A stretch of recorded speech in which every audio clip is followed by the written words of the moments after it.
So foreign aid may be one of the rare topics that unites economists, anthropologists, many of us senators, and various talking heads in the popular media. They are all deeply suspicious of it. Foreign aid, some say, is shamefully ineffective. It does not achieve what it aims to achieve. And it is not that foreign aid just fails to make an impact. It makes things worse. Foreign aid breeds corruption, it undermines democracy, it increases inequality. Foreign aid, others say, is cynically exploitative, as donor countries get to set the terms of aid, and recipient countries are in no position to say no. Most aid serves the interests of donor countries and the multinational companies. Even if, miraculously, some good things come out of aid, this is an unintended consequence. And there is good research to support these claims. Many statistical inquiries, some case studies, and many human interest articles in the New York Times offers heart-crushing evidence of the disastrous effects of donor-funded interventions. But then again, there is also mounting evidence that foreign aid has contributed to progress made in access to health or medicine, access to education, and improvements in good governance and state capacity, for example. So I wanted to find out more. And one way to find out more, I thought, was to change the way we study foreign aid. To do so, I followed the research logic of scholars who have been studying the state. Just the way that sociologists and political scientists don't ask whether the state is effective, but look at what makes some states effective, I didn't ask whether foreign aid was effective, but looked at the kind of aid that proved to be. I looked at the fate of local pharmaceutical companies in Kenya, Tanzania, and Uganda from the 1980s to the 2010s. And based on that study, I argued that a combination of three types of aid interventions may be effective in supporting the emergence and upgrading of local industry. And the three interventions are markets, monitoring, and mentoring. And I will briefly summarize each one of these interventions. Markets. Most funding provided by foreign aid is earmarked, and funding earmarked for the purchase of commodities often requires recipient countries to spend that money in the country that gave it to them. This is a common way, actually, to show that aid is exploitative, because in this way, the money provided ends up in the hands of companies from the donor country, with potentially depressing effect on local manufacturing companies if those exist. But what if the funds are not earmarked that way? In that case, the funds create a market that is also potentially accessible to local manufacturers. Such a market provides incentives for those manufacturers to produce the kind of products donors would pay for. I show that this is exactly what happened in East Africa. In Kenya in the 1980s, and in all three countries, Kenya, Tanzania, and Uganda in the 2000s, foreign funding aimed at the purchasing of drugs could be potentially used to buy not only imported, but also locally made drugs. The creation of these markets led local companies to produce drugs that they wouldn't have produced otherwise, including essential medicine in the 1980s and anti-AIDS drugs, among others, in the 2000s. Monitoring. Aid provides donors leverage that they very much like to use. At times, they use this leverage by imposing conditions in return to the funding. Most conditions attached to aid are of the wrong kind. One familiar example is the World Bank structural adjustment programs that provided desperately needed loans in return to sweeping macroeconomic reforms. These are not the conditions I'm talking about. Instead, I'm talking about conditions that, through monitoring, aim to improve the performance of the recipients of the funds. I argue that if foreign support is conditioned on certain performance standards, these conditions, as long as they are effectively monitored, provide incentives for local manufacturers not only to produce new types of commodities, but also to improve their production processes. I show in the book that when, in the 2000s, access to the drug markets paid for by donors was conditioned on following international rather than domestic quality standards, Some local drug companies responded by upgrading their facilities and greatly improving their quality practices. Mentoring. Donors may not like to give their money away, but they like even less to share their technology. Technology transfer is one of the things that industrializing countries have consistently called for and donors have normally resisted. But technology transfer is often needed for local manufacturers to know how to produce the kind of commodities donors would pay for and to meet the performances that donors impose. I show in the book that in the 2000s, technical transfer was instrumental in helping local manufacturers learn how to produce more complex drugs and how to follow international quality standards. So that's it. Markets, monitoring, and mentoring are the three components of effective foreign aid, is what I find. Because once they are provided, local manufacturers have both the incentives to produce commodities that follow certain qualities and the knowledge required to produce them. Those in the audience who are familiar with the work by Ellis Amsten, Peter Evans, Atul Kohli, and others on the developmental state may find striking, and for me, reassuring similarities between my findings and the claims they make regarding what makes a state conducive to industrial development. My markets are similar to the reserved markets that are a central component of a protectionist state. My monitoring is similar to Ellis Amsten's famous insight that conditioned subsidies were key for the success of East Asian economies. And my mentoring parallels the discussion on technology transfer, especially in the literature on the neo-developmental state. Indeed, I strategically try to highlight these similarities by referring to the type of foreign aid that I found conducive as developmental foreign aid. The reason that these similarities are important, other than giving me the confidence that my argument is not entirely off, is related to other aspects in my analysis. In the book, I make sure not to analyze the experience of foreign aid in isolation. Instead, I pay attention to the interplay between foreign aid and relevant local political economic conditions. The state is one of them. Local entrepreneurship and foreign direct investment are another. My empirical analysis begins with colonialism and positions the experience of the pharmaceutical sectors within the political economic context, also following independence in the 1960s and structural adjustment programs in the 1980s and 1990s. I also pay attention to the global political economy as the context in which foreign aid is negotiated and defined.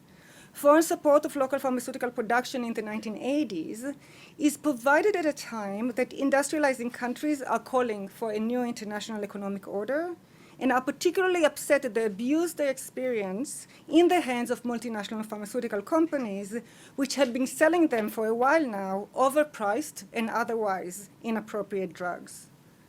Foreign support of local pharmaceutical production in the 2000s is provided at a time that industrializing countries are negotiating rigid intellectual property rights, that takes me back to the WTO, leading to a global public outcry at the refusal of multinational pharmaceutical companies to let poor countries buy generic versions of drugs in the midst of a tragic AIDS pandemic. Finally, I pay attention to contradictions and tensions that are inherent to foreign aid. Foreign aid, as I studied, is not always good. So I am very fortunate to have today readers that are experts in many aspects that the book is concerned with. Adam Levine is an expert, as Patrick said, and practitioner of humanitarian aid. Prerna Singh is an expert on the state, and Timmons Roberts is an expert on international negotiations. I walk in reverse order. I am super grateful for the willingness to read the book and make some comments, and I'm very much looking forward to hear their thoughts. So thank you very much for doing this, and thank you.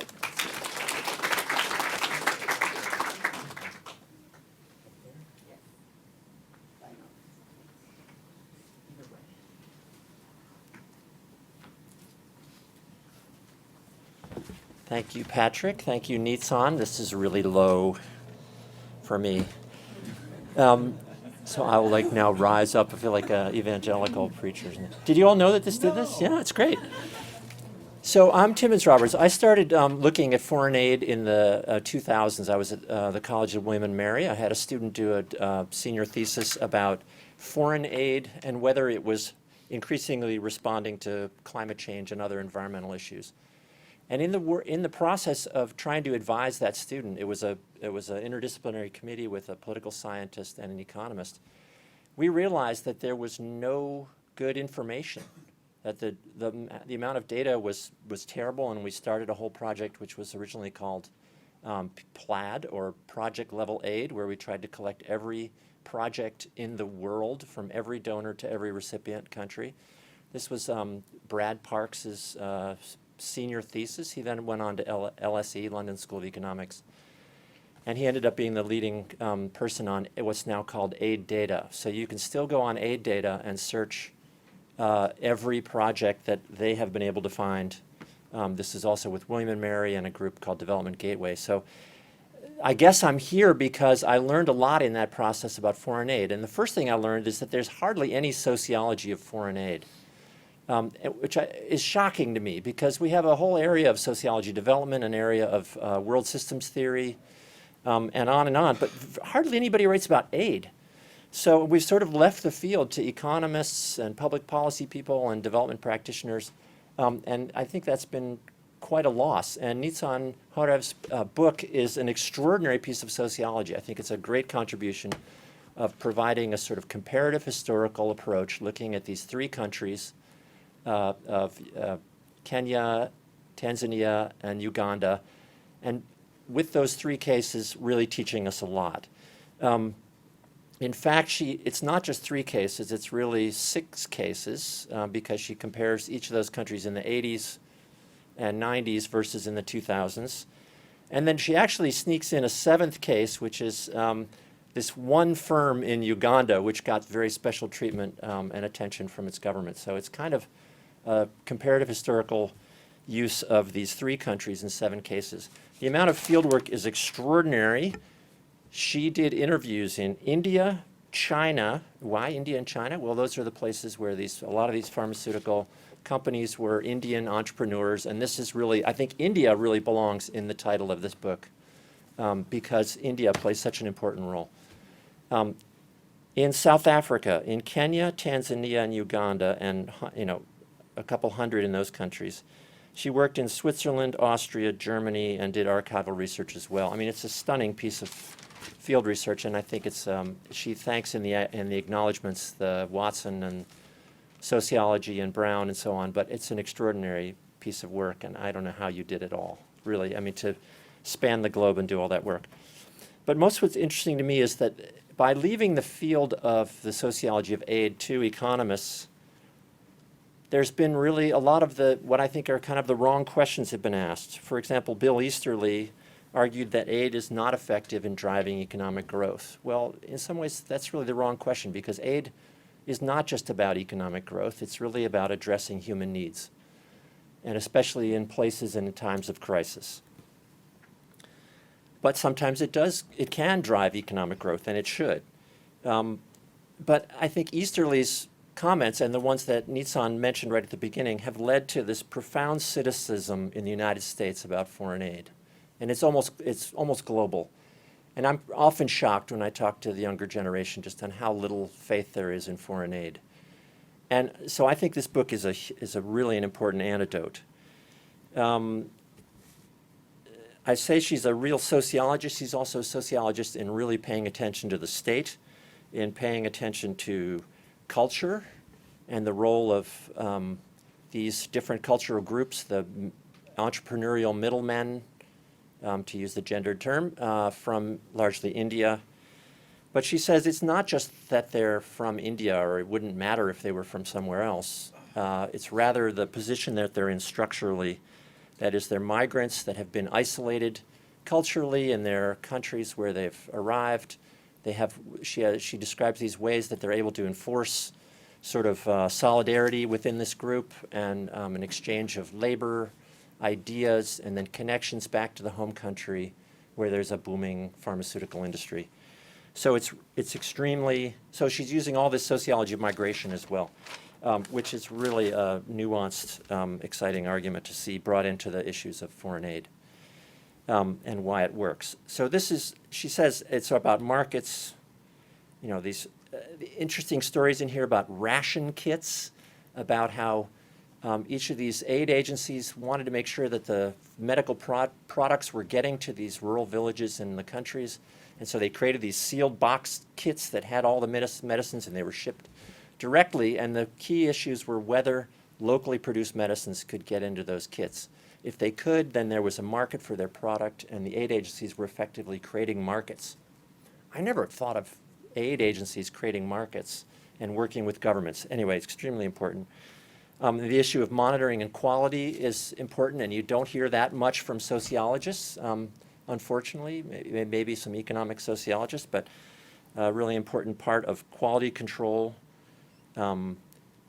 being quite important in whether recipient countries develop products of sufficient quality to assure people and assure companies and consumers that what they're getting is really a quality medicine that's going to treat their issues. And then this mentoring, the support for firms and entrepreneurs from the aid agencies turns out to be very important, and so do a lot of other things. So it's a really rich book here. There's much here about the state, about when and how UN agencies, like the WHO, the UNDP, and a bunch of others, can lead huge shifts in how the world economy works, and about the trajectories of these countries and whole regions of the world. So I think it's really a positive story. There's an interesting puzzle in here about why India was the country that was so important and not China. Everybody talks about China so much in these kind of stories about aid to Africa. Here we find out that actually there's a totally different side of the story. And there's a lot here about South-South relations, about trade, production, this flow of people and products around the world, and ideas. So I want to go back to the very beginning of what I've talked about in my last 3 minutes and talk about this question of, that Easterly raised of, is foreign aid effective in driving economic growth? So I went back and looked at aid data this afternoon, our data set, and it shows the amount of aid that's flowed to these three countries for health interventions over the last, from 1972 all the way to 2013 or 14. And it shows that there were $2.6 billion in aid that flowed to Kenya, $3.7 billion to Tanzania, and $2.3 billion to Uganda. So each of these countries is about 50 million people. So you would expect that Tanzania would be doing better because they received more aid, right? Almost 50% more than Kenya, according to the numbers I just spouted there.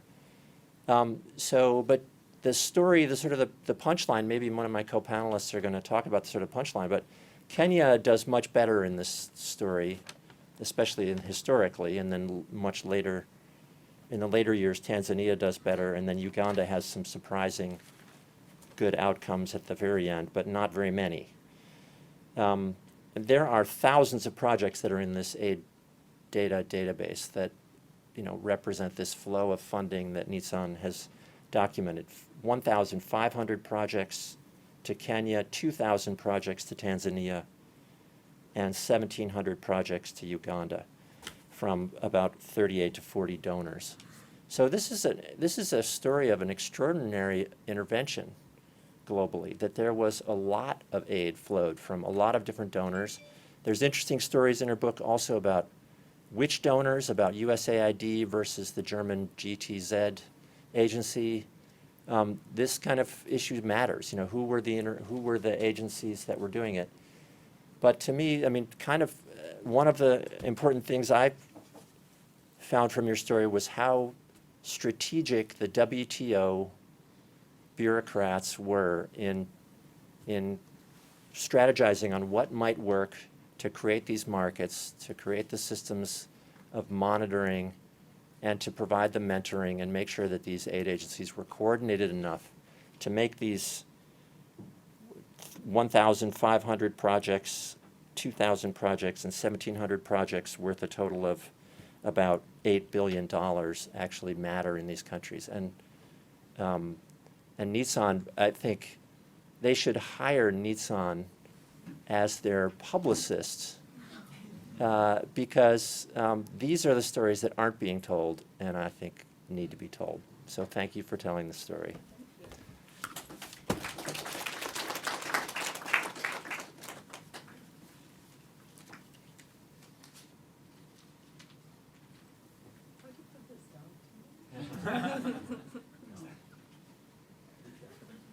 Just this thing. Oh, perfect. Great. You might have to go a bit, but I think How much more? I think this is good. Thank That's you. good? Okay. Yeah, it's clearly, we have all kinds of diversity at Watson. So thank you, Nitsan. Thank you for this opportunity to really address an excellent book, and I'm so grateful to have been able to read it. So Nitsan's book, as you probably already gathered, addresses an urgent, weighty question: is foreign aid good or bad for development? And this is a question which has been the subject of a lot of heated debate, as Nitsan referred to, and it's had inconclusive results. So I think, very helpfully, Nitsan summarizes this in the introduction and says, actually points out that within the people working on this question of whether or not foreign aid is good or bad for development, there is a consensus that statistics cannot help resolve the issue. And this is where Nitsan kind of comes in with a rigorous qualitative methodology, a paired comparison, as Timmons said, of really impressive, breathtaking scope, juxtaposing 3 East African countries through the latter part of the 20th and early 21st centuries. And Nitsan's fieldwork, again, as Timmons mentioned, includes hundreds of interviews combined with archival work. And theoretically, Nitsan puts together a really interesting, counterintuitive theory of how foreign aid can help different kinds of development, but just because foreign aid is targeted towards development, it's not necessarily developmental. And instead, she draws on the concept of the developmental state literature, which many of us in the room are familiar with and have contributed to, and says, the question is, how is it that foreign aid becomes developmental? So what are the conditions under which we have developmental foreign aid? And as she pointed out in her remarks, Nitsan really comes to this question of markets, monitoring of production, and mentoring as the 3 mechanisms that in turn interact with state capacity and local entrepreneurship that in turn determine whether foreign aid is developmental or not. And in particular, all of these really foster industrial production and manufacturing. And the pharma industry is one case of this kind of industrial production that in turn fosters economic growth. And there's really so much to like about the book. It, as Patrick said in his introductory remarks, it puts forward a really provocative, counterintuitive theory. It challenges established assumptions along the way. So many of them that it's not the amount of foreign aid that matters. Nitsan points out it is the kind of foreign aid. Then further, taking on easterly, she says that this idea that foreign aid, that the one that is good is the one that is modest and targets interventions that, quote, makes people's lives better. She says, no, actually. Foreign aid that targets manufacturing is the one that makes people's lives better.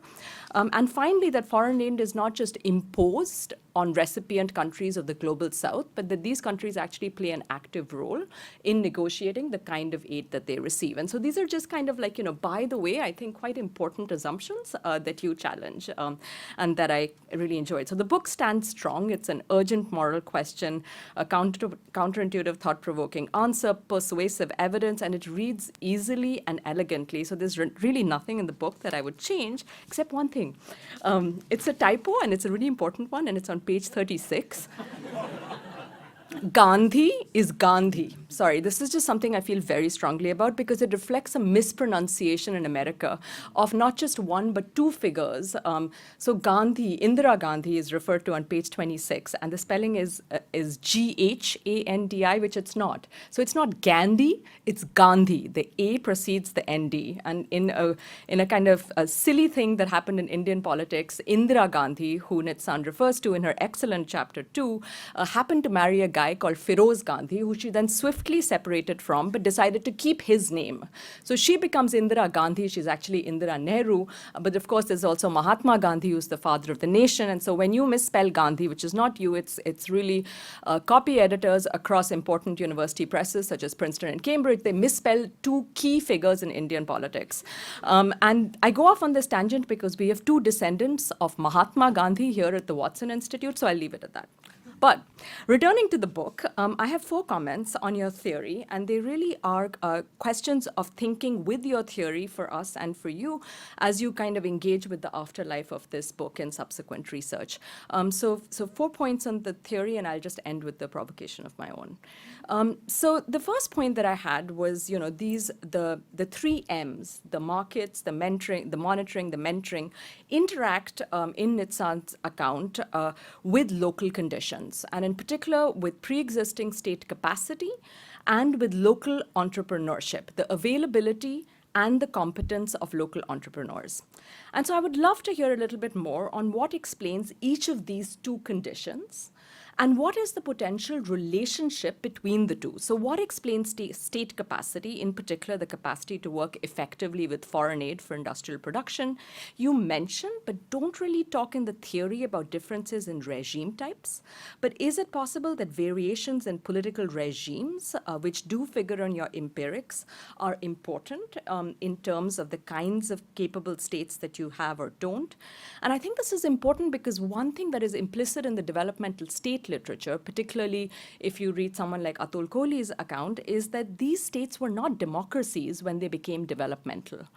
And so that was just something that so it's both what explains state capacity, but your second variable is what is local entrepreneurship. So what explains this, and could it be that these 2 are actually related?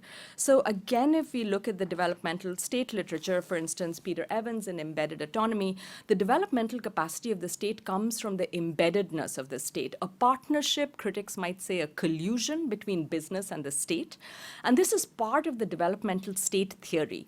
In your theory, which draws, I think, brilliantly on this broader theory, what is the theoretical relationship between the states and these pharma companies? And again, this seeps into your empirics, but I'd like to hear theoretically what you think about it. So how and why do states encourage or impede the availability of pharma entrepreneurs? And in a way, it was heartening to read, but also a little bit suspicious as someone who works and is from the global south, to hear this account with no mention of corruption or preferential treatment or kickbacks. So do states just provide equal conditions for the emergence and training of entrepreneurs, or is there a way they might promote certain entrepreneurs more than others? Second point is on the state, which is what, in a sense, you expected me to talk about, so I'll kind of fulfill expectations, which is you talk about state capacity, but I was wondering if there's also a kind of story here about state will. And one possibility that could be going on is that is developmental aid developmental in your account because these states wanted to be so. These are post-colonial states, and in a way, it's one of the contributions of the book is that you emphasize the agency not just of the donors, but also of the recipient.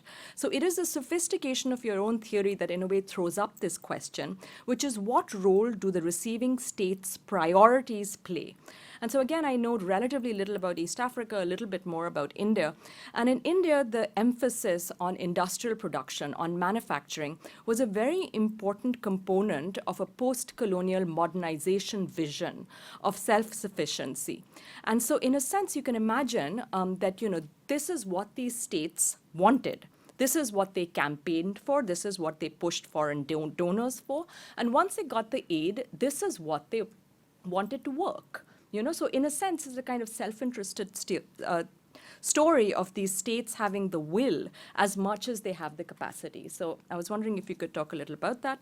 My third question on your theory was about temporality. You make a very helpful distinction, which is that it's not just about how much foreign aid a country receives, but what kind of foreign aid. And I really found that super helpful. And I'm pushing you now to say, is there also something about how long does foreign aid have to last? When can it safely leave? When is pharma production, developed enough? When are markets established, monitoring institutionalized, mentoring no longer needed, so that the foreign donors can take their money and go home? And what does ending mean? We see, again, the long afterlife of foreign intervention in other sectors.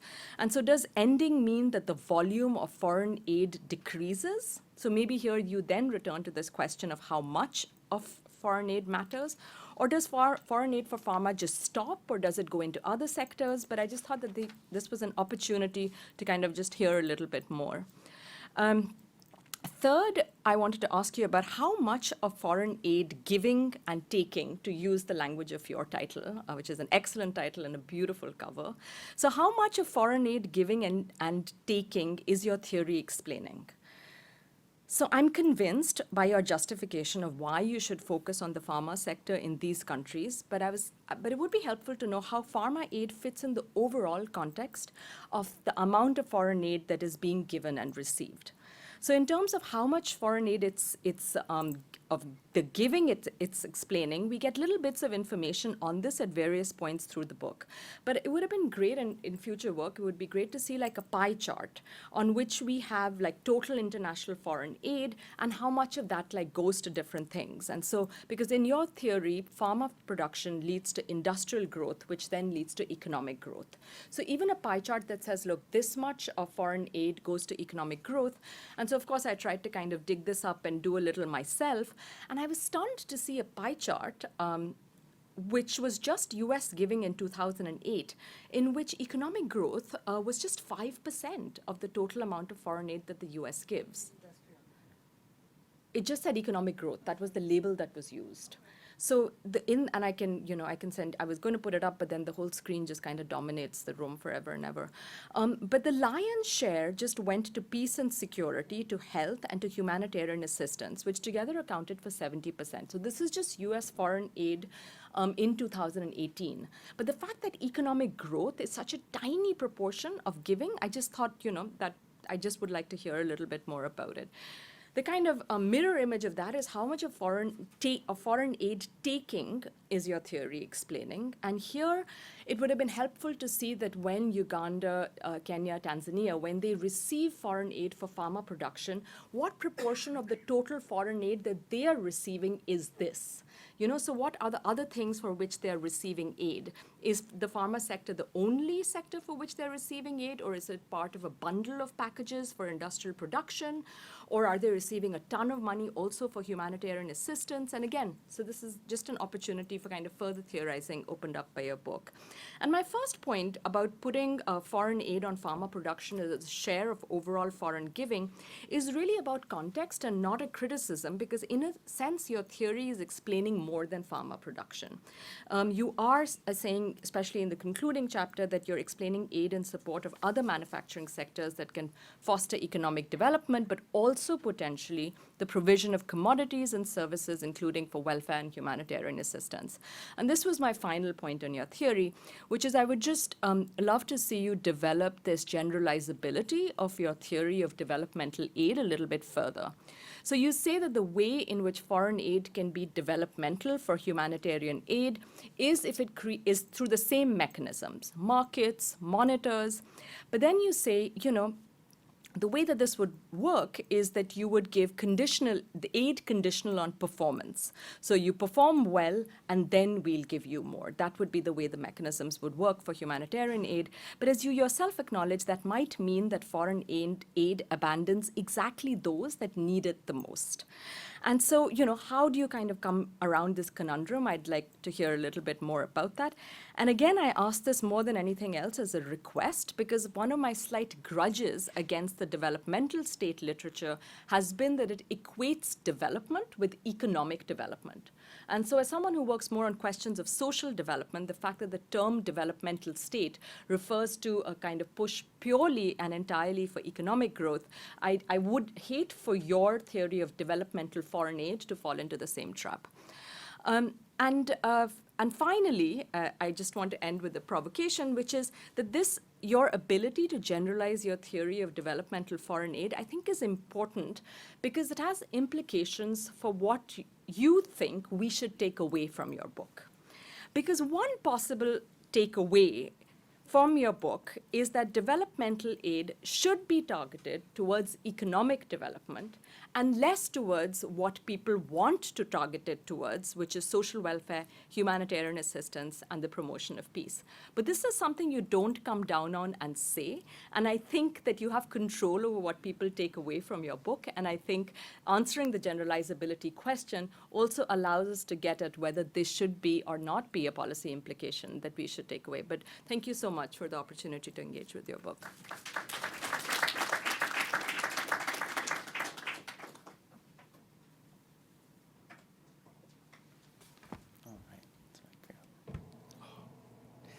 I have talked so many times in Joukowsky, and I never knew that this thing did this. This is fantastic. That's right. Thank you, Timmons. So thank you, Nitsan, for inviting me to speak on this panel.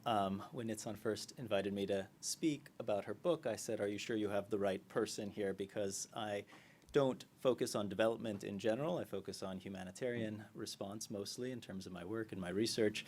And while I am a large supplier of pharmaceuticals as a physician and a humanitarian, I am not an expert at all in the pharmaceutical industry, either here or in sub-Saharan Africa. But I think that hopefully what I can provide is a little bit of a pragmatic look at some of the questions and issues that you raise, and also perhaps stretch a little bit of the generalizability of the issues discussed in this book to some other related fields where I think it is important, both other types of commodities in development assistance aside from pharmaceuticals, and also thinking about how this plays out in the humanitarian sector in particular, which has some important differences from development. Firstly, I really enjoyed the book, and one of the things I like the most about it is that you start by completely circumventing the enormous argument, is foreign aid good or bad? And you focus instead on the practical question of when does foreign aid work, and what are the factors that allow it to work well, and the context in which those factors should be applied. For me, this is really key because I am not an optimist or a pessimist by nature. I'm a pragmatist. Your cup is not half full and it's not half empty. Your cup is exactly twice as large as your available water supply. So trade your big cup for a slightly smaller one and see if you can use that difference to get a little bit more water in it. And for me, I think that that's a really important way of looking at a lot of these questions. It's not whether something is right or wrong. It's really an issue of how you apply it and in which settings. So if we talk about foreign assistance in the U.S., it's been mentioned a few times, but I just want to put some numbers to it. So just specifically, the U.S. spends over $30 billion per year on foreign assistance, but that is a small fraction, less than 1% of the federal budget.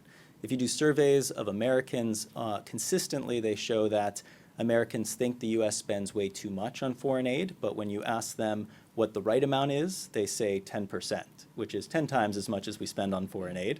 And then if you ask how much they think we're spending, they say 25% of our budget. So there's a huge disconnect there between what the U.S. actually spends on foreign aid and what people would want it to spend in the U.S. And I think this is also true in a lot of other countries as well. The other thing that people don't realize, which has been mentioned before, is that much of that $30 billion or so per year, about 3/4 of which goes to development assistance of different types, about 1/4 to humanitarian assistance, but overall, much of it is actually spent here in the United States and not abroad. And the way that works is actually very insidious, and you wouldn't actually be able to identify it looking at statistics and so forth on how U.S. foreign aid is spent. For instance, if you look at the largest recipient of U.S. foreign aid, it's the World Food Program, not based in the U.S. You wouldn't think of that as going to the U.S., but then there are restrictions such that the World Food Program has to purchase corn or soybeans from U.S. farmers before they transmit it to other countries. And so these restrictions mean that effectively a lot of that aid is spent in the U.S. Just some very idiosyncratic and weird ways in which this works from my own experience.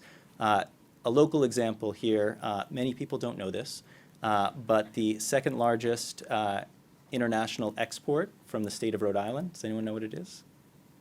So the first largest is steel. The second largest is something that most of you probably haven't heard of, which is plumpy nut.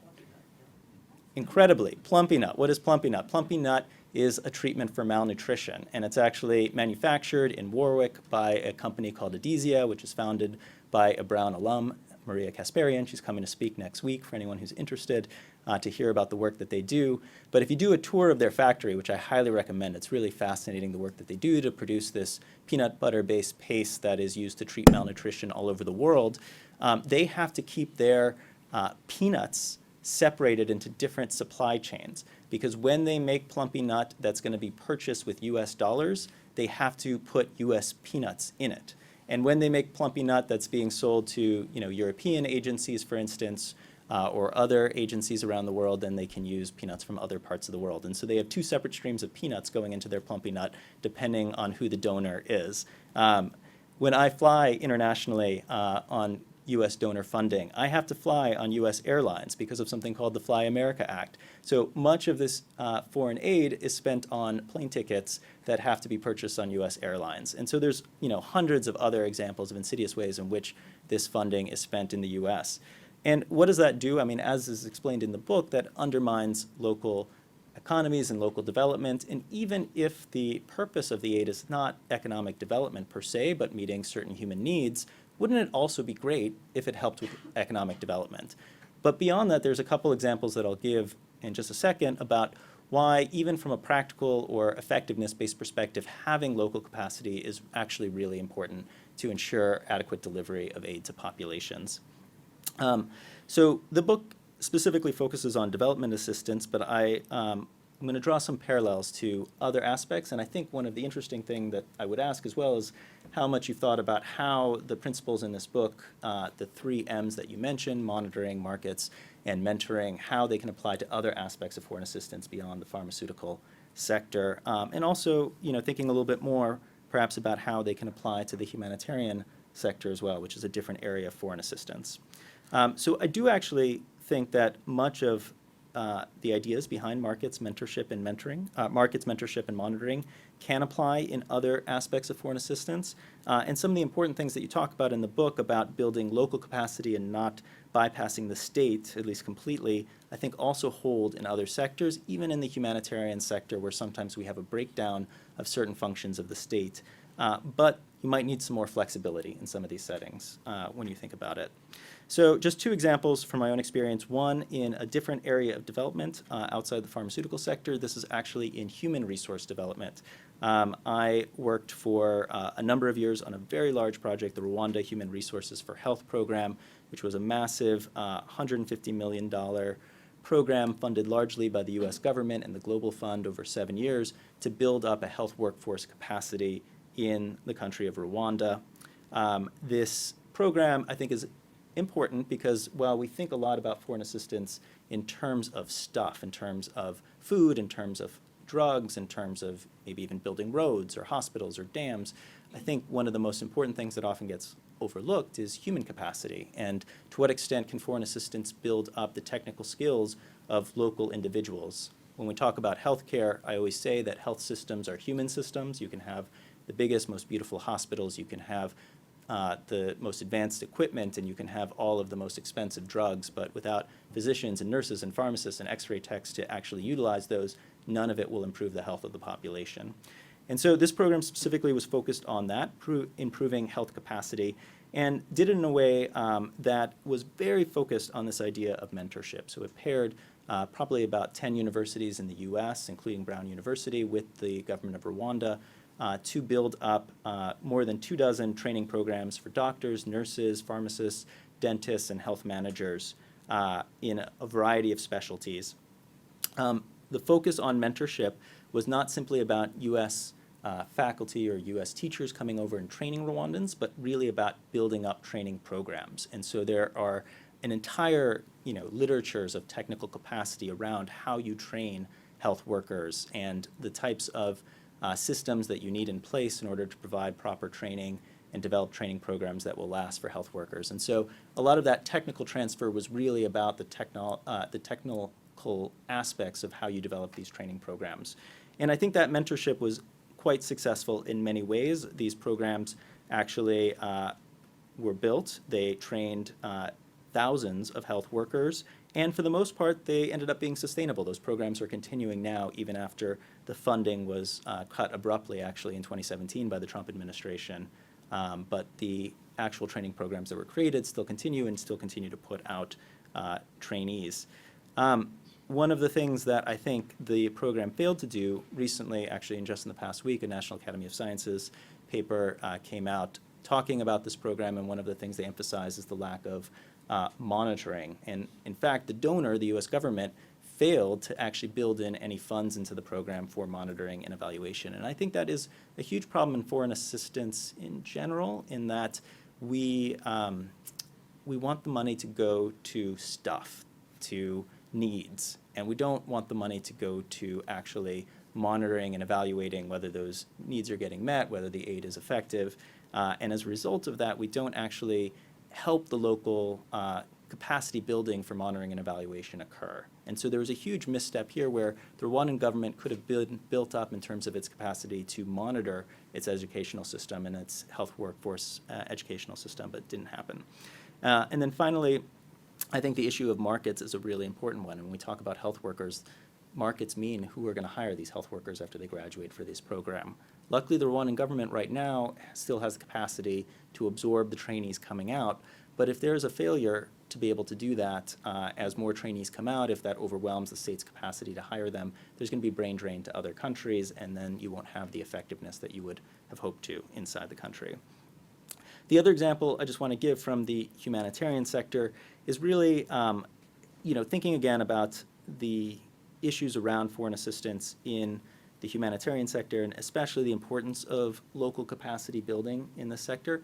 We often think of humanitarian assistance as being sort of the prime example of the humanitarians rushing in on their cavalry and so forth. And the reality is that in most humanitarian settings, that is neither possible, feasible, or cost effective. So in most humanitarian settings where I've worked, the vast majority of people hired end up being local individuals. So more than 90% of the people that I worked with, for instance, during the Ebola epidemic in West Africa, were local Liberians and Sierra Leoneans. And the 10% that were expatriate, the majority of those were actually Kenyans and not Americans or Europeans. And the reason for that is, number one, very few Americans and Europeans were interested in going to fight Ebola. But number two, it's really expensive to bring in foreign aid workers when capacity exists for local workers. And also the cultural differences, the need for translation, the need for people who are willing to live in certain types of conditions mean that it actually ends up being much easier to utilize local workers in many of these settings. Number two, you have a setting when you have a public health emergency, for instance, of international concern, such as the coronavirus outbreak or the Ebola virus disease outbreak, you have the abrupt shutdown of travel into the country. So the Fly America Act is pretty useless when all U.S. airlines have stopped flying to Liberia and Sierra Leone, as happened during the West Africa Ebola epidemic. And you have an abrupt end to trade, and so you can't get internationally produced materials, whether it be pharmaceuticals, whether it be personal protective equipment, into the country. We had a specific issue in Liberia and Sierra Leone where the suits that we needed to provide protection to the health workers working in our Ebola treatment facilities were not available because the international market had completely sold out of those suits to U.S. and European hospitals that were stocking up on them in order to prepare for the fear of Ebola reaching their shores, and the place where it was actually needed couldn't access those. And so local production in that case means that you can actually, when you need it, rapidly access those materials, those supplies, and those trained health workers for use in a humanitarian setting. However, as useful as I think this model is in the humanitarian setting, I think it needs some tweaking. So number one, how do you build a market for an event that is unpredictable and itinerant? You never know when the next Ebola epidemic is going to strike. You don't know when the next disaster is going to occur, when the next war is going to begin in a given setting. And so how do you build up a sustainable market that's going to be able to provide the supplies needed? Now, luckily, one part of the answer is that the same sort of human needs that people have during humanitarian emergencies are there during periods of peace and non-emergency as well. So if you look at the basic things like food, healthcare, water, sanitation, people need all of these things all of the time. And so you can build up local markets that can supply them, and then during an emergency, those markets can be a source for those. The other thing that the humanitarian community can do a bit more to support this is by, as was mentioned, triggering aid or channeling aid in such a way that if there are existing local markets, utilizing those first and primarily instead of international markets for products. And so one of the big things that's really new in the humanitarian setting now is cash and voucher-based programming. So this means that instead of just bringing in tons of food, you actually give people either cash, usually via cell phone, to people who are displaced or people who are in need, and then they can utilize that to buy food on the local market. Or similarly, they can utilize it to buy pharmaceuticals from local manufacturers. Or in some cases, vouchers are used in a similar way.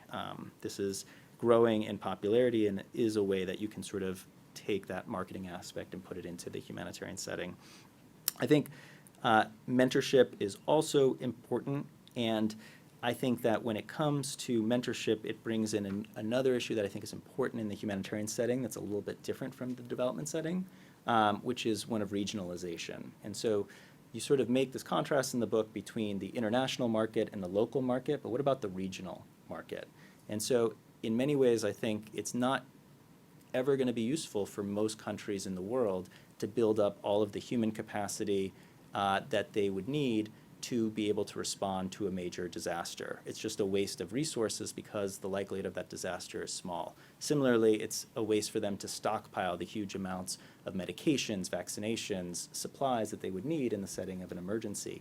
But if you can have a regional hub, or you can have stockpiles in different countries, and then that is available regionally. So for instance, if you have trained humanitarian responders in Kenya who can then go work in Liberia during the outbreak of Ebola, it may not make sense to build up a local pharmaceutical sector in Somalia or South Sudan right now, but if you have one in Kenya, can Kenya be a producer that supplies pharmaceuticals to Somalia and South Sudan as opposed to those coming in from the international market?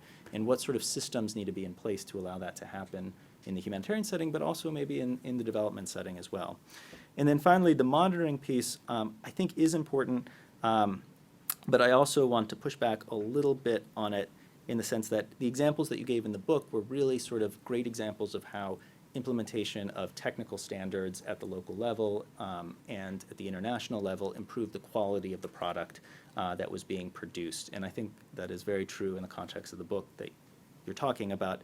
But monitoring often by international organizations, UN agencies, is a very bureaucratic process that has very little to do with quality in some cases, and sometimes is based on sort of policies that are actually counterproductive. For instance, the US government's rule that no funding can go to terrorist organizations or to terrorist individuals means that humanitarian organizations have to spend a tremendous amount of time background checking every single organization they work with, every single, in some cases, beneficiary that they provide aid to ensure that they aren't on one of these terrorist lists. And that actually makes it harder for them to deliver the aid that they need to. And similarly, the World Humanitarian Summit in 2016 created this new grand bargain, which was supposed to ensure that 25% of aid went to local organizations as opposed to international organizations. It still remains at about 1 or 2% 4 years later. And part of the reason for that is the intensive monitoring. You need to have an entire degree in order to meet how to meet the monitoring requirements of some of the international organizations and some of the donor countries in order to just be able to report back on the aid that you've received. And local organizations don't have that capacity. Probably it doesn't make sense for them to build that capacity locally. Instead, what's needed is a little bit less monitoring, a more streamlined monitoring, so that those organizations can actually be recipients of the aid. So those are just some of the points I would think about in terms of trying to generalize the ideas in this book to a larger audience and to a larger sector. Thanks.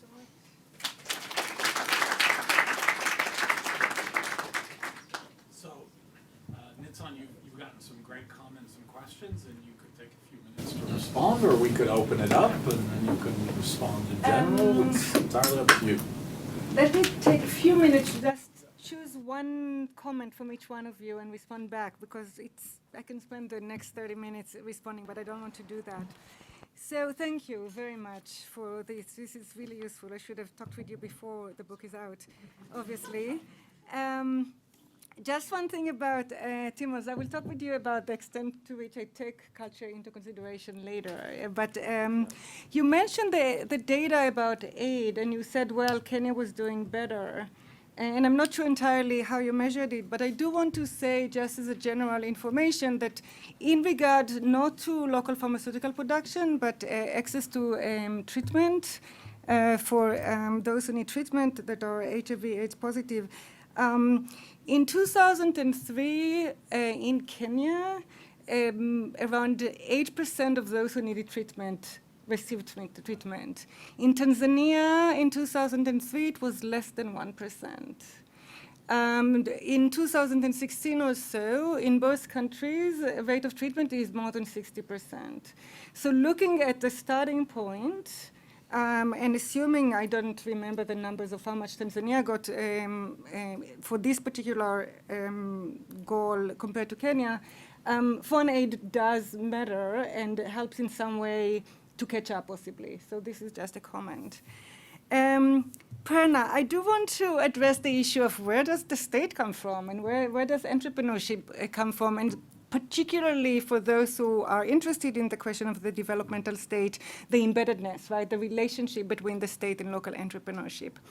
So I did not talk in the book about the origins of state capacity in Kenya, Tanzania, and Uganda, partly because the question of state capacity is actually not about state capacity, it's about particular agencies, the procurement agency and the regulatory agency. And to figure out how it got to where it was in a way beyond the question that I was interested in. I do say something about the role of foreign aid in a capacity building in the conclusion, but I mean, the book is not about that. The book is not supposed to be about the sources of local entrepreneurship either, but this I couldn't really avoid talking about because especially in the 1980s, I was struck by the fact that Timmons mentioned that most of the pharmacists who established pharmaceutical companies at the time were not indigenous Africans, but of Indian origins. And I couldn't just kind of like say it without explaining it. And as far as I'm concerned, the explanation is not cultural, but really materialist and institutionalist, and has a lot to do with both the colonial ruling and the way by which Indians in East Africa were advantaged and were privileged in some way compared to the indigenous Africans, but also very much the transnational connections between the Africans of Indian descent in Kenya and Tanzania in particular, and their,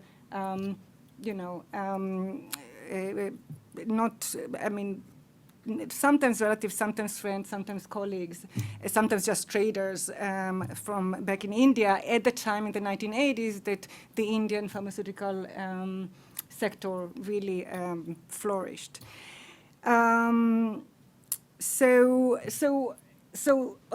there's a lot about local entrepreneurship. There's very little about the state. At the same time, the question of embeddedness was really important to me because you couldn't see embeddedness. There's no real case in which you can see it, and I was struggling about it until I realized that embeddedness, the way that Peter Evans talks about it, requires a strong industrial sector, and that didn't happen. The pharmaceutical companies in Kenya, Tanzania, and Uganda do have an association, and no one listens to it. So this is in the 1980s. At the same time, in regard to your comment about a will, which I can say more about it, the extent to which the will was translated into the governments going back to the international level and say we want more of it is an example of embeddedness in a way, because the government among the three that does it is Uganda, because they have now the CIPLA QCIL, a very influential company that really does lead the government to call for it. So there's definitely a relationship between the industry and the state, but it cannot, it's in some way the outcome of the things that I'm talking about rather than the cause of the things that I'm talking about. So this was, there are very many other questions I can talk about, but I'm not going to do it. Adam, thank you. I mean, Adam just gave very nice examples about how generalizable it is, and I appreciate it. And I also appreciate the fact that it doesn't require tweaks and translations and modifications in order to think about it in other contexts. I do want to make just few clarifications about generalizability. The one thing that makes the pharmaceutical sector unique is not so much the fact that it has some humanitarian elements, as much as that the pharmaceuticals in Kenya, Tanzania, and Uganda, a lot of them are procured by the government. So it's a public market rather than a private market. So one of the translations that will need to be made if we want to take this into other sectors is to translate into a market that is at the private sector. Now, the Global Fund that I talk a lot about in the book show that this is possible, that you can actually fund in different ways, creative ways, commodities, even if the state is not the one purchasing it, but it happens in the private sector. In regard to conditions, I just want to clarify, it's not just monitoring in general and evaluation in general, it's exactly the monitoring of the performance, right? So of course it is expensive, and I'm very much in a position that those who decide whether or not to give to NGOs or INGOs based on the weight of overheads and the thinking that overhead should be minimized, it's not always true, right? I mean, there's something to say about competent bureaucracies and competent organizations, and that does require overhead. So I completely agree with you. But the monitoring has to be about performance as such rather than other things, right? I mean, so whether or not it's a terrorist organization has nothing to do with the capacity to, I don't know, distribute drugs. So, you know.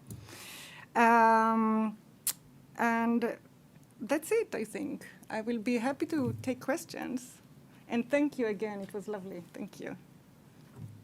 Should I take the questions? Okay. Yes, Ashu. So I haven't read the book, so I might be talking in thin air, but I hope I'm not uselessly confused. I'm usefully confused. So here is what I did not get from this the panel discussion. Is your central question, does aid promote development in general or growth in general, or does aid work? These are two different questions. Does aid work? Let's give examples of that. You can talk about an industry where it's focused. You can talk about also it's impossible to conceptualize the success of the Green Revolution in Asia without foreign aid. It was just confined to that sector. Without the high-yielding variety seeds and the fertilizer, it just would not have happened.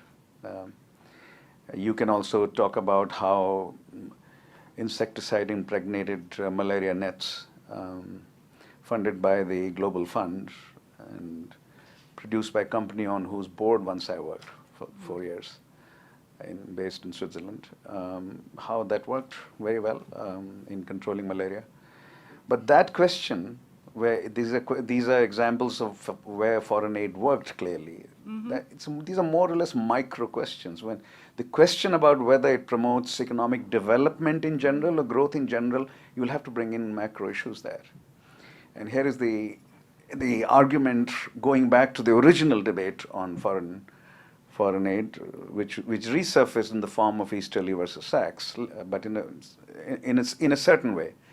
So if we want to explain economic growth rates, we'll have to do either connect it to investment rates, or some the efficiency of investment use. So this is the famous Robert Solow argument, which has never been knocked down, always been improved a little. So if you are, for example, going for a 5% economic growth rate, typically you would need an investment rate in the original debate of about 12% to 15%. And if you're saving only 6 to 7% of your income, which at low levels of income, that's all you can save, you're not a rich country, then the gap between your savings rate, which is 7%, and investment rate that is required for 5% growth rate is 12%. The gap of 5%, assuming making some assumptions about investment use, can it come from foreign aid or foreign savings, right? That was the idea. So that idea is a macro idea, which is not about, because investment use, savings, these are all macro ideas. They are not about a particular industry or a particular sector. This is intersectoral, this is interfirm, etc. This is about the larger economy. Now, if the former is the question, does it work with respect to certain industries, etc., I understand everything that you've said, and that's been discussed. Yes. If the latter is the question, does it promote economic growth, then we have to open up some analytical domains which were not discussed here, and maybe that's not your question. Your question is only about certain industries or certain sectors rather than economy-wide effects, right? So which one is it, is the question. Which one is it, is the question. So I don't ask about economic growth. It's easy to assume that if there is industrial upgrading or industrial growth, then it might lead to economic growth. But in the book, I don't refer at all to my ability, exactly for the reasons that you mentioned, without mentioning them, in regard to the contribution of foreign aid to economic growth, because it is about one qualitatively studied sector. So, as you say, in order for me to make claims about the extent to which it led to economic growth or even industrial growth, I should have gone beyond that sector. So, I mean, methodologically, I can't make these claims. It's also the case that the pharmaceutical sector had, for reasons that Adam mentioned a little bit, have reasons to exist that go beyond industrial development, not to mention economic growth, right? And self-sufficiency is one of them. So one of the issues that came up in the question of should we support local pharmaceutical production in the first place is that there was some kind of a promise that maybe locally produced drugs would be cheaper than imported drugs. This does not necessarily have to be the case. But once the issue of price has been in some way balanced out with the issues of self-sufficiency and with the issues of, there are pharmaceutical companies active, we might as well make sure that they produce good quality drugs, the issue of price has been marginalized. So to a certain extent, I'm less interested in the question of economic growth as well as industrial growth as much as upgrading in the context of whatever you produce more sophisticated commodities and follow better production standards. So thank you for the question. Claire. Thank you. So my question would be about... Do you have the mic? The mic has been taken away He's from coming us. around. Oh, it's on the old side. Thank you. Okay. Thank you. Yeah, so my question would be related to Prerna's about the embeddedness. I'm not sure whether you focus on the so it's about developmental aid.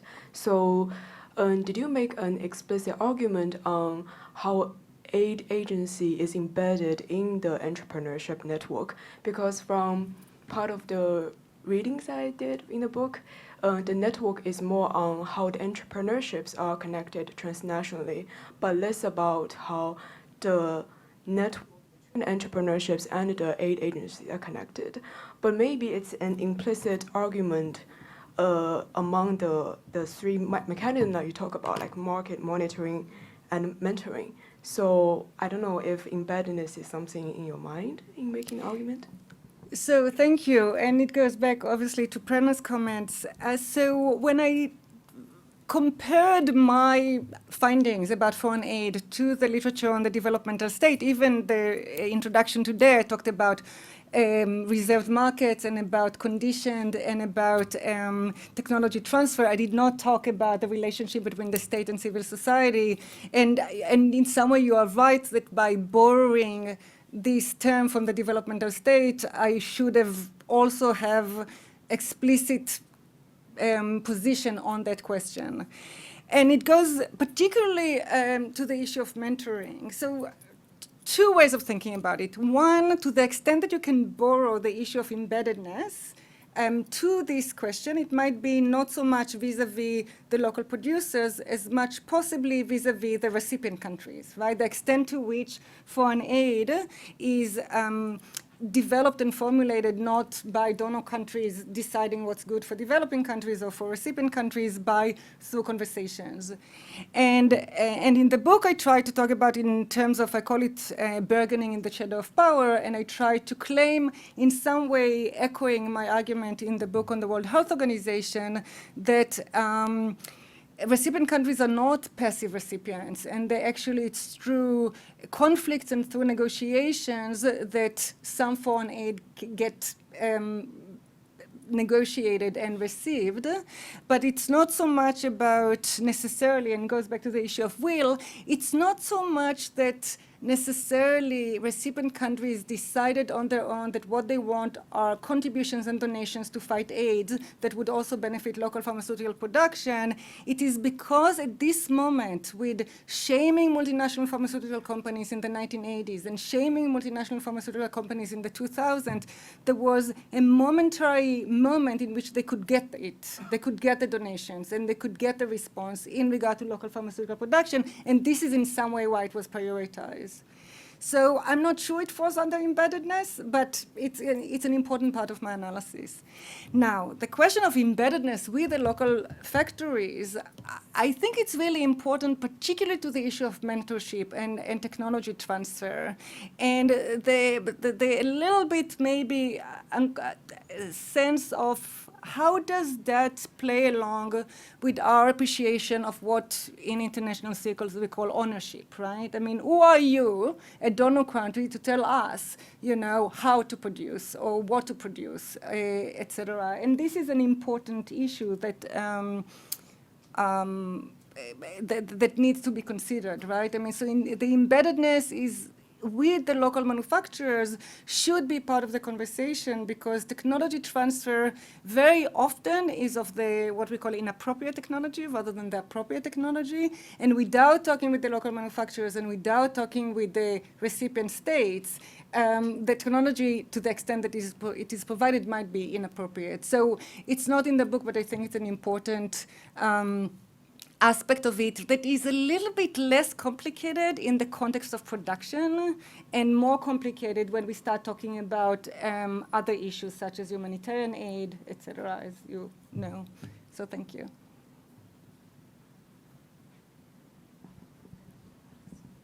Hello. Hi. Thank you for the panel, Nitsan. I have a question regarding how central HIV is to this story, because you sort of provide like some sense of the political economic context, but in terms of like Prerna's question on like state will, in terms of what I think is really interesting here in tech transfer, I think the sort of almost humanitarian aspect of this moment, because it was HIV was so new, the incidence rates in East Africa were much higher than like internationally, so maybe international pharma didn't have, there wasn't a market in, I don't know, in Europe, or that they could say, okay, we're going to clamp on, this is our technology, because, anyway, so how important is the context? And maybe to begin answering this, it might be interesting to consider what happened in Southern Africa. So, yeah, what your comments are on that. Just to jump in on that, yeah. sort of the question of, was there a window of opportunity that provided leverage to these states and the in that particular situation, especially sort of Kenya playing this role as sort of the regional producer? So I think I say somewhere in the book, it's not about AIDS, it's about the negotiations over the intellectual property agreement, which is a sad comment, because HIV/AIDS on its own did not trigger the kind of contributions and donations and action by the international community that eventually happened. The thing that triggered the donations and contributions and the establishment of the Global Fund to fight AIDS, tuberculosis, and malaria, PEPFAR and PMI, which are the US agencies, have their own politics, but also long after HIV/AIDS became a disaster. So it goes back to my comment about the international negotiations and bargaining in the shadow of power, in the sense that AIDS was going on. The rate of AIDS in Kenya, for example, was more than 11% in 2003. And in some way, nothing much happened until countries, including South Africa, started taking advantage of the exceptions that were allowed under the intellectual property agreement that they signed back in the 1990s. So South Africa passed the Medicine Act, in which they basically said, under certain conditions, we are going to locally produce or procure generic versions of patented drugs. And what happened was that 40 multinational pharmaceutical companies sued the South African government for violating the WTO agreement and for violating the South African Constitution. And that turned into a global PR disaster because health activists framed the issue as multinational pharmaceutical companies suing Nelson Mandela. I know how to spell Mandela. And I want to say something about it, by the way. But also as evidence, glaring evidence that multinational pharmaceutical companies do prioritize profits over the lives of Africans, right? It was in that context that multinational companies started donating drugs, and more importantly, in regard to the sums, the US government and other European countries in some way started giving money to the purchasing of drugs. Now, the other thing that is related to that it was in that context that generic manufacturing of anti-AIDS drugs could happen. So CIPLA started selling drugs for less than $300 per year at the time that anti-AIDS drugs at the time cost $12,000 per patient per year. So when we talk about less than 1% of rate of treatment in Tanzania in 2003, in some way, government will has very little to do with it if you have to pay $12,000 per patient per year for treatment, right? So there are a lot of political and economic context that we have to understand in order to understand what we talk about when we talk about state capacity in this context.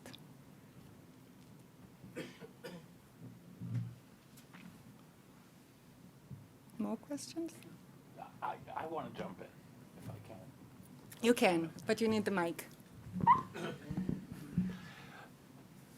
So as you said, the market part of the argument, that was already there in the developmental state literature.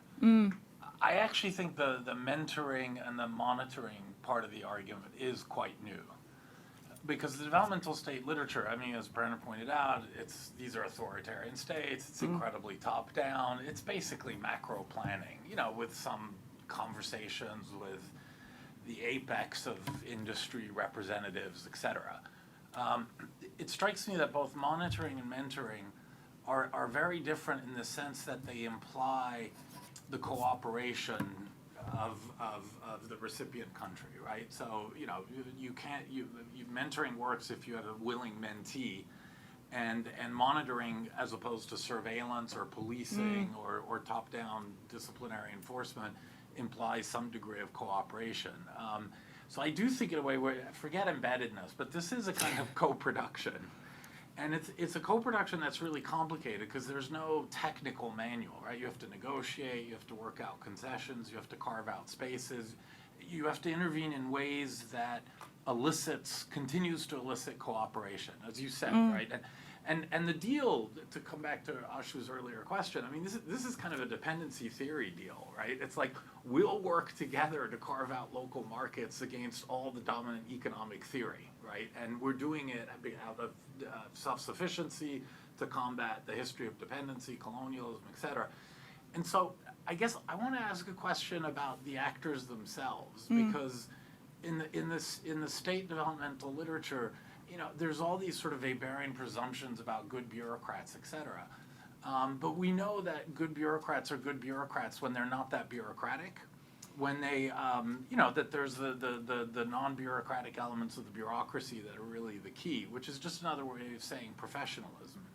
And it strikes me that, you know, the actors that you're talking about, the frontline actors are very different than the sort of typical image we have of a development aid person, right, who's just sort of following orders from their political bosses. And so I was just wondering if you could comment on that a bit, because, you know, at the end of the day, it's always the last chain in the chain of delivery that is the biggest problem, and that so many of these development challenges, and Adam's points on training, I think we're right on mark. It's that continuous, ongoing relationship predicated on a certain degree of trust and cooperation, which is, again, not how we think of the typical development bureaucrat. So could you comment on that? I can try. So we have three types of actors here, right? We have the aid officials, the state officials, right, that are also involved, especially in the process of procurement of the drugs, and the entrepreneurs, the local entrepreneurs that have to decide whether to play along or not. Leaving aside the state a little bit, there was a bypassing of the state, especially in the context of the mentoring. So the mentoring go not through the state, unlike the procurement, but basically foreign aid officials showed up and offered the services, basically, right? I mean, there were there were programs, there were training programs, there were subsidized training, and things like that. When I talked about ownership before and how do you do that? How do you both offer technical transfer as well as not impose your own understanding of what's right? One way that the literature deals with it is basically say technology transfer only if you are actually invited to give it. You know, you don't just force them to take it, but you have to be invited. And Timmons mentioned the interviews I've been doing. I've been doing a lot of them, especially in Kenya, Tanzania, and Uganda. And people ask me about access, right? I mean, why would these people talk with you? And it was actually the easiest thing. It was also not that difficult compared to what I expected in China and India, but it was not everyone was willing to talk with me in China and India. Everyone was willing to talk with me in the local entrepreneurs were all willing to talk with me. And the reason that they were all willing to talk with me is it turns out that they had really positive experience with all these UN officials that showed up 4 years before, right? And that should tell you something.